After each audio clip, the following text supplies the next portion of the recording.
Unable to send SMS on Telegram. Hey everyone, welcome back to our channel. In this video, I'm going to guide you on how you can solve unable to send SMS on Telegram, so make sure to watch the video till the end. So if you are not being able to send SMS, this usually happens when you are trying to log into the same account over and over again, and that is when Telegram is going to tell you to actually stop for a little bit and then just wait a couple of hours or a couple of minutes until you try it again. So in that case, the best thing would be to wait.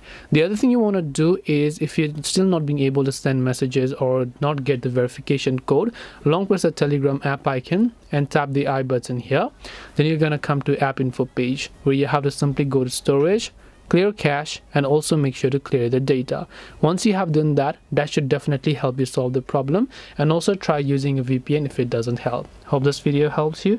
If you have got any questions, feel free to also leave them down below. Thank you for watching till the end of this tutorial, and see you soon in the next video.